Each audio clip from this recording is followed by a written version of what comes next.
வானிலை நிலவரம் குறித்த பிரஸ் மீட் இது. முதல்ல மத்திய மேற்கு மற்றும் அதனை ஒட்டிய தென்மேற்கு வங்கக்கடல் பகுதிகளில் ஒரு வளிமண்டல மேலடுக்கு சுழற்சி நிலவுகிறது.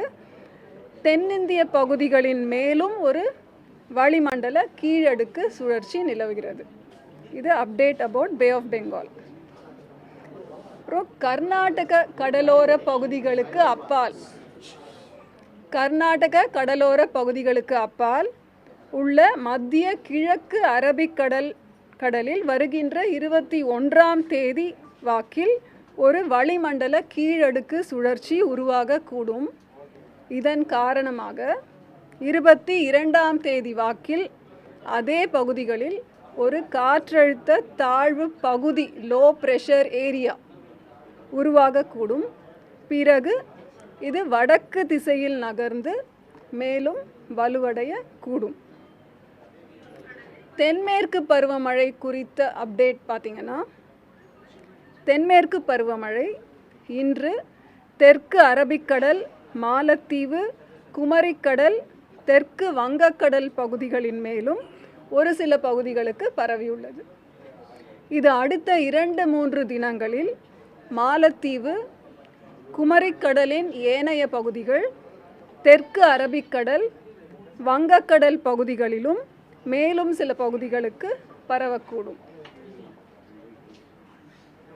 அப்புறம் இன்று காலை 8:30 மணி வரைக்கும் பெய்த மழை அளவுன்னு பார்த்திங்கன்னா, அதிகபட்சமாக கள்ளக்குறிச்சியிலே 14 சென்டிமீட்டர் ரிஷி வந்தியம் அப்படின்ற இடத்துல பெஞ்சிருக்கு. வட தமிழகத்தின் பெரும்பாலான இடங்களிலும், தென் தமிழகத்தில் ஒரு சில இடங்களிலும், புதுவை மற்றும் காரைக்கால் பகுதிகளிலும் மழை பெய்துள்ளது. கள்ளக்குறிச்சி, நாமக்கல், கடலூர், தஞ்சாவூர், திருச்சி மாவட்டங்களில் ஒரு சில இடங்களில் கன முதல் மிக கனமழை பெய்துள்ளது. அப்புறம் கனமழை எச்சரிக்கைன்னு பார்த்திங்கன்னா, 2 நாட்களுக்கு எச்சரிக்கை தரப்பட்டுள்ளது. 19ஆம் தேதி மற்றும் 20ஆம் தேதி. 19ஆம் தேதி அதாவது இன்றிலிருந்து நாளை 8:30 மணி வரை பதிவாகக்கூடிய மழை கோயம்புத்தூர், ஈரோடு, திருப்பூர், தேனி, திண்டுக்கல், கிருஷ்ணகிரி, தர்மபுரி, சேலம், நாமக்கல், திருப்பத்தூர், வேலூர், ராணிப்பேட்டை, மதுரை, சிவகங்கை, ராமநாதபுரம், விருதுநகர் மற்றும் தென்காசி மாவட்டங்களில் ஓரிரு இடங்களில் கனமழையும், கோயம்புத்தூர் மாவட்டத்தின் மலைப்பகுதிகள் மற்றும் நீலகிரி மாவட்டங்களில் ஓரிரு இடங்களில் மிக கனமழையும் பெய்ய வாய்ப்புள்ளது. 20ஆம் தேதியை பொறுத்தவரை இப்போ நம்ம நீலகிரி மாவட்டத்தில் அறிவிப்பு கொடுத்துருக்கோம். நாளைக்கு திரும்பவும் அப்டேட் பண்ணுவோம். கோயம்புத்தூர், திருப்பூர், தேனி, திண்டுக்கல், ஈரோடு, கிருஷ்ணகிரி, தர்மபுரி, சேலம், திருப்பத்தூர், வேலூர், ராணிப்பேட்டை மற்றும் திருவண்ணாமலை மாவட்டங்களில் ஓரிரு இடங்களில் கனமழை பெய்ய வாய்ப்புள்ளது.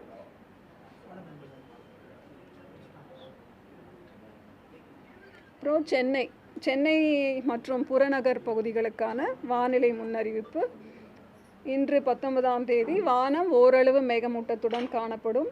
நகரின் ஒரு சில பகுதிகளில் இடி மின்னலுடன் கூடிய லேசானது முதல் மிதமான மழை பெய்யும் வாய்ப்புள்ளது. அதிகபட்ச வெப்பநிலை 33 to 34 டிகிரி செல்சியஸை ஒட்டியும், குறைந்தபட்ச வெப்பநிலை 26 to 27 டிகிரி செல்சியஸை ஒட்டியும் இருக்கக்கூடும். நாளை அதே மாதிரி தான். இந்த 2 நாள் மட்டும் கொஞ்சம் வெப்பம் குறைச்சலாக இருக்கும். அதற்கு பிறகு படிப்படியாக 2 to 3 டிகிரி வரை உயரக்கூடும். அந்த மேப்பில் நம்ம கொடுத்துருக்கோம். அது அந்த மேப்பை ப்ரொஜெக்ட் பண்ணி சொல்கிறேன்.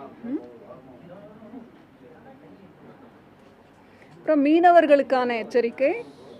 தமிழக கடலோர பகுதிகள்னு பார்த்திங்கன்னா, இன்று 19ஆம் தேதி தென் தமிழக கடலோர பகுதிகள், மன்னார் வளைகுடா, அதனை ஒட்டிய குமரிக்கடல் பகுதிகள் மற்றும் தென் தமிழக கடலோர பகுதிகள், மன்னார் வளைகுடா மற்றும் அதனை ஒட்டிய குமரிக்கடல் பகுதிகளுக்கு செல்ல வேண்டாம் என்று அறிவுறுத்தப்படுகிறார்கள். எதனால் அப்படின்னா, சூறாவளி காற்று மணிக்கு 45 முதல் 50 கிலோமீட்டர் வேகத்திலும் இடையிடையே 55 கிலோமீட்டர் வேகத்திலும் வீசக்கூடும்.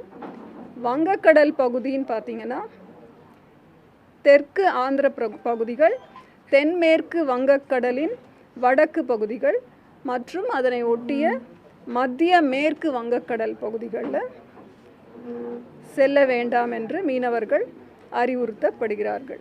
20 முதல் 23 மே வரை எச்சரிக்கை மீனவர்களுக்கு எதுவும் இல்லை. அதே மாதிரி அரபிக்கடல் பார்த்தீங்கன்னா 19ஆம் தேதி மத்திய கிழக்கு அரபிக்கடல் மற்றும் தென்கிழக்கு அரபிக்கடல், கர்நாடக கேரள கடலோர பகுதிகள் மற்றும் அதனை ஒட்டிய லட்சத்தீவு பகுதிகள். 20ஆம் தேதி மத்திய கிழக்கு அரபிக்கடல் மற்றும் தென்கிழக்கு அரபிக்கடல், கர்நாடக கேரள கடலோர பகுதிகள் மற்றும் அதனை ஒட்டிய லட்சத்தீவு பகுதிகள். 21 முதல் 23 வரை மத்திய கிழக்கு அரபிக்கடல் மற்றும் தென்கிழக்கு அரபிக்கடல் பகுதிகள், கர்நாடக கேரள கடலோர பகுதிகள் மற்றும் அதனை ஒட்டிய லட்சத்தீவு பகுதிகள். ஸோ இந்த தினங்கள் விரிவாக புல்லட்டினில் நம்ம கொடுத்துருக்கோம். இந்த நாட்களில் மீனவர்கள் இந்த பகுதிகளுக்கு செல்ல வேண்டாம் அப்படின்னு அறிவுறுத்தப்படுகிறார்கள். கோடை மழைன்னு பார்த்தீங்கன்னா மார்ச் ஏப்ரல் மே இன்று வரை 19ஆம் தேதி மே வரைக்கும் தமிழ்நாடு, புதுவை மற்றும் காரைக்காலில் பெய்த அளவு 192.7 மில்லிமீட்டர், 192.7 மில்லிமீட்டர். இயல்பு நிலைன்னு சொல்கிற நார்மல் 101.4 மில்லிமீட்டர். இது சராசரி நிலையை விட 90% அதிகம். அதான் ஆல்மோஸ்ட் தமிழகம் மற்றும் புதுச்சேரியில் ஒவ்வொரு நாளுமே ஏதோ ஒரு பாகத்தில் மழை பெய்துட்ருக்கு. அதனால் இது இயல்பை ஒட்டி இயல்பையை விட ஜாஸ்தி இருக்கு. ஸோ பைட்டை பொறுத்த வரைக்கும் அவ்வளோதான். வேறு ஏதாவது கேள்விகள் அப்புறமா சொல்லிக்கலாம். தென்மேற்கு அதாவது கேரளாவில் துவங்கப்படுகிற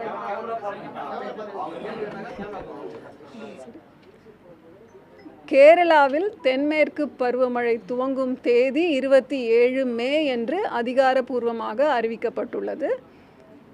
அதனை ஒட்டிய ஒரு சில நாட்களுக்கு கழித்து தமிழக பகுதிகளுக்கும் அது பரவக்கூடும். அது அப்போ கேரளாவில் எப்போ துவங்குதோ அதுக்கப்புறம் நம்ம சொல்ல முடியும்.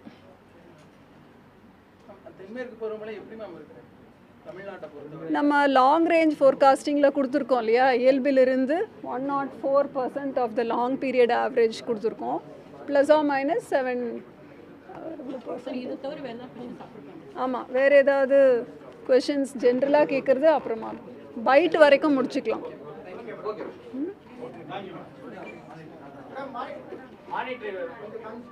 மானிட்டர்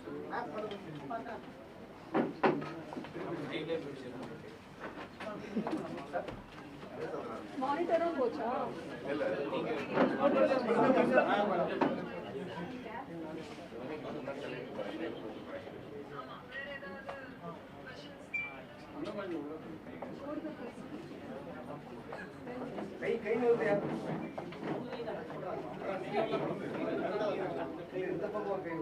அந்த வளிமண்டல மேலடுக்கு சுழற்சின்னு சொல்றோம். இந்த மேப்ல பாத்தீங்கன்னா இதுதான் அந்த காற்றின் வேகம் மற்றும் திசையை குறிக்கும் பென்டென்ஸ்னு சொல்லுவாங்க. இந்த சுழற்சி இங்க இருக்கு பாருங்க. அதுதான் மத்திய மேற்கு மற்றும் அதனை ஒட்டிய தென்மேற்கு வங்கக்கடல் பகுதிகளிலே அந்த வளிமண்டல மேலடுக்கு சுழற்சி. இது 5.8 கிலோமீட்டர் உயரம் வரைக்கும் இருக்கு. அப்புறம் தென்னிந்திய பகுதிகளின் மேலும் ஒரு வளிமண்டல கீழடுக்கு சுழற்சி நிலவும்.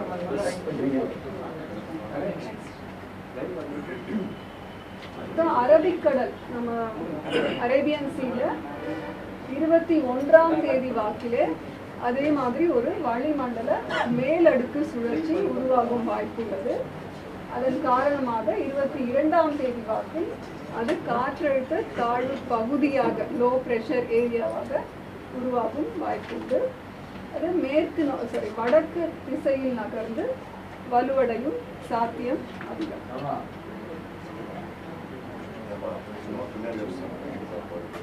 இது தென்மேற்கு பருவமழை குறித்த advancement of south west monsoon map. இந்த ரெட் கலர் லைன் பார்த்தீங்கன்னா அதுதான் இயல்பாக தென்மேற்கு பருவமழை எந்தெந்த பகுதிகளில் எந்த தேதிகளிலே பரவும் அப்படின்னு. உடனுக்குடன் செய்திகளை தெரிந்து கொள்ள சன் நியூஸ் பெல் ஐகானை கிளிக் பண்ணுங்க.